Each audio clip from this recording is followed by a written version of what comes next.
Hello guys, those of you who follow attentively the updates from the front lines might have already noticed that not much is changing.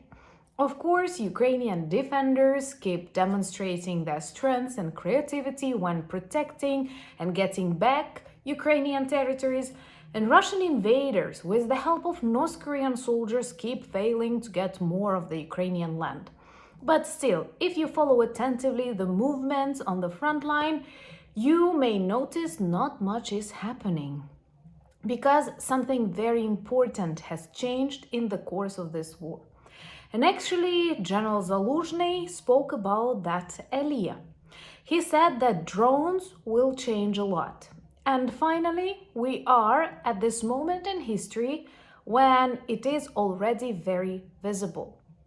With the help of drones, Ukrainian defenders can protect a lot of the territories and actually create this drone zone through which Russian invaders cannot move. Russians also use drones to attack not just Ukrainian soldiers on the front lines, but many cities deep inside the Ukrainian rear. And those of you who follow my daily videos might have already noticed that once considered semi-safe, my native city Lutsk was targeted twice during just this week, with close to 100 drones during these 2 nights and dozens of missiles. Not the best feeling. Putin changed his strategy. He hopes he can break the Ukrainian morale, or he can influence our allies to push Ukraine to give up the territories and then to shake us from inside. This will not work out because it will fail just as Putin's blitzkrieg. Russians totally do not understand the Ukrainian kind of living. And at the same time, I observe that a lot of armies of our allied countries keep preparing for the Second World War, when it is already the war of the 21st century with drones. And oh my God, people, you do need the support of Ukrainian soldiers and Ukrainian developers. So let's discuss what is changing in this war and what were the most important victories of Ukraine this week. My name is Anna, I'm from Ukraine, I'm in Ukraine. And if you want to see the defeat and demilitarization of Russia, the only working peace plan, subscribe. We will discuss that on the channel soon. Plus, I do believe that you get some useful advice from a professional Ukrainian that hopefully you will never need in your life, but once again, it's better to be prepared. So, I am not a professional military expert, but here everyone in Ukraine is following very attentively what is happening on the front lines. And you may get updates that one village was liberated, then another village was occupied. And nothing changes for more than half a year. Russians do not have any serious gains. We try to liberate more and more of the territories, but it is also difficult. So what we observe is this like frozen front line, but not because of the will of the invaders or Ukraine does not want to fight, but because drones changed everything. And I'm so happy that our community helps a lot with the drones for the Ukrainian soldiers in NAFO campaigns, maybe more to come. And that is exactly what every Ukrainian does during this long air attacks. Trust me, when I'm sitting in my corridor hiding, I'm donating for such fundraisers and always grateful to all of you who support them too. Drones changed everything. First, on the front lines, because on the front lines, you don't have a lot of infantry anymore. You cannot, fix a lot of tools and weapons because everything is covered by drones. I'm sure you've heard that huge areas of the frontline cities and villages are covered with fisherman nets. That's exactly what Ukrainian volunteers now bring from Europe, especially from the northern country where you have this huge fish business, because they help to, keep Russian or Ukrainian, unfortunately they do that too, FPVs. There are dozens of examples when cheap drones destroy tremendously expensive aircraft, remember spiderweb operation, or tanks. I saw that video on X of a monstrous Russian tank, and a swarm of Ukrainian drones destroyed it. So you have like 60 drones coming and everything is neutralized.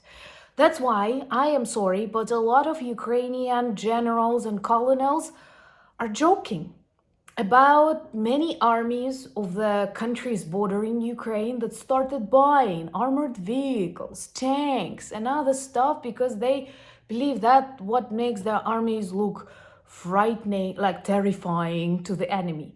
No, because unfortunately, once again, Russians, North Koreans, those that fight in this war already know that a cheap drone can set all of that on fire.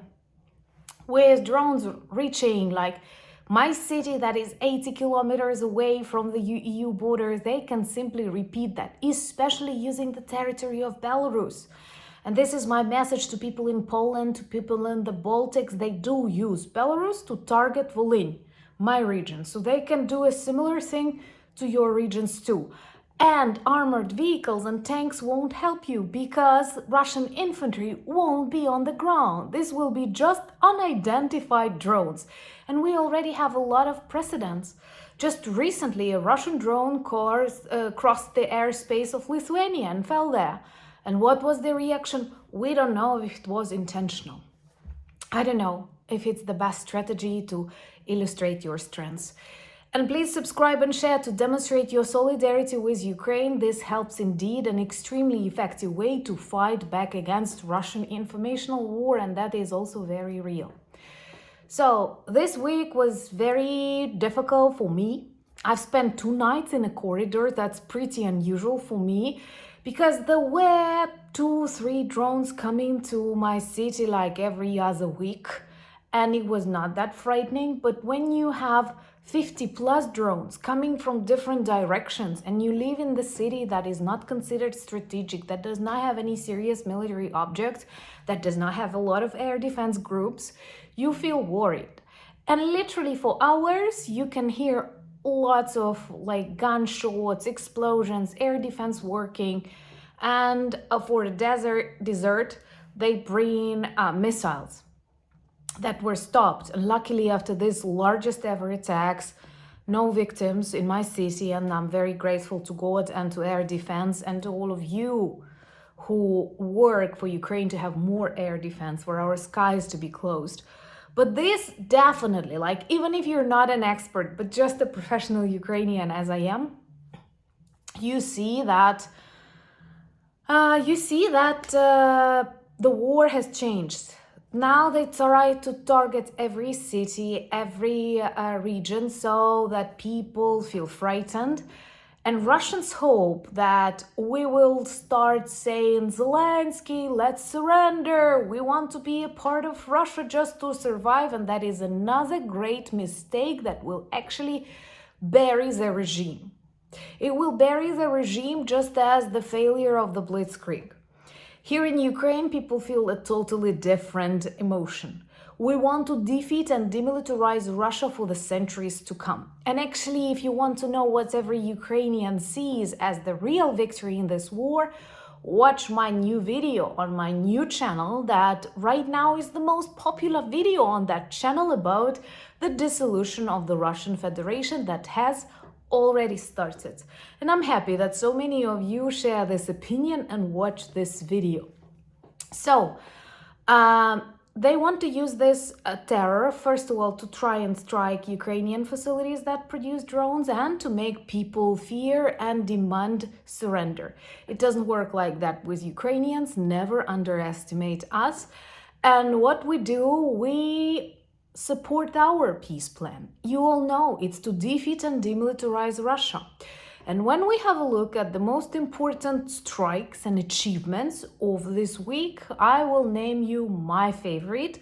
In your comments, please leave your most favorite achievements of the Ukrainian armed forces this week. For me, it was, first of all, the demilitarization of MiG aircraft plant literally on the suburbs of Moscow. And that was no ordinary plant. That was the one capable of producing like the whole cycle, starting from details, then the assembly of Russian fighter jets, and finally even the testing.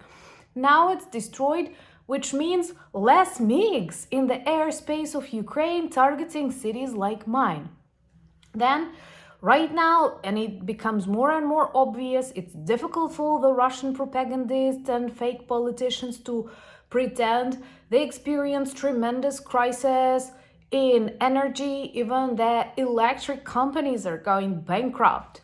With no Ukrainian attacks on energy infrastructure, we did not organize blackouts to the civilian people as they did to us so many times and can actually continue doing. They ruinate by themselves. They ruinate with this extremely exhausting, too expensive for the Kremlin war. And the economy is collapsing, almost no cash left. The head of the central bank speaks openly about the exhausted resources, and the Minister of Economy reports about the beginning of the recession in Russia directly in the presence of Putin, knowing, by the way, that the Minister of the Transportation of Russia, oh my God, YouTube is too sensitive, decided to join the majority of the Russian army in hell. And actually this week was pretty productive in the demilitarization of Russian top military people, various colonels and generals. I actually collected the folder in my social media, more than 4. And these are people responsible for various war crimes. And another thing that demonstrates this war is very different from the Second World War, from other wars. We have cameras. We fix war crimes, and all these soldiers who chose to break the law, to break Ukrainian border, to break the doors of the Ukrainian houses, those who committed war crimes here, we know them. We have identified them, and we keep serving this justice. Fearing Ukraine, understanding that they've lost the control of the Ukrainian special services, because let's be honest, for decades after the collapse of the USSR, the Kremlin tried to regain control over Ukraine. They put a lot of, I don't know what's the English for that, but in Ukrainian, in Russian, they say rats into such services. I mean, people who work as spies against you. And there were a lot of such people working for Russia, but members of Ukrainian army, Ukrainian SBU. And finally, we may say that these services are clean from spies. And that is why in Kyiv, a colonel of SBU was unfortunately killed by such Russian agents. The one responsible for the organization of Kursk operation pods, and also for the neutralization of Russian war criminals. And today I report that people responsible for his death are neutralized. And there is a promising video of the head of the SBU, Maluk, who speaks about the punishment for any similar crimes. But here in Ukraine, apart from this loss, we are also talking about the proof that no more Russian spies in Ukrainian SBU. For us, that is a great victory. And that is actually what made this spider web operation possible. Because maybe 20 or 15 years ago, or even 10, it would have failed because someone would have spoken. No more like that. And I'm very proud that Ukrainian SBU, Ukrainian intelligence, is growing into something exceeding Bond movies. So I want to ask you a question, but at the same time, I don't want to compromise your countries. So maybe if you wish and if you feel positive, you can mention your country together with your answer. If you don't feel satisfied, maybe just express your opinion without naming your country. But are you satisfied with the level of preparation of your national army in case of need? Because with Russia, North Korea, China, axis of evil, with the White House winning in its foreign policy for the first time in a century, or maybe since the beginning of your history. So we all have to be prepared.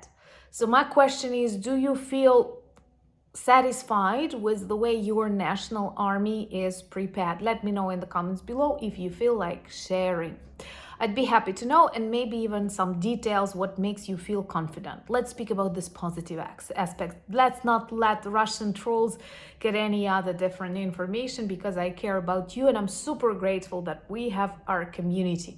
Remember to follow me on X, I'm fighting there, on Instagram, on Blue Sky, Threads, and join our Discord community. And of course, check my new channel, Anna Danilchuk, 14K friends there already. The community is amazing, and I share some more like discussion, conversation, weekly videos there.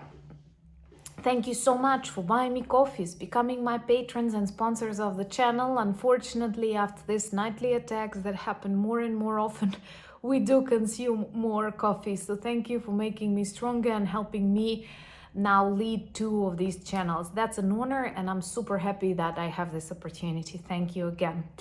Check our merch shop, the link is in the description of this video, because apart from being great t-shirts, for example, these t-shirts are also great conversation starters about Ukraine, and we need your support, we need your attention. And I guess you need Ukrainian expertise in the war of the 21st century, in the drone warfare, where we exceed Russian efforts. And most importantly, thank you for being friends of mine and friends of Ukraine. United we stand. Slava Ukraini!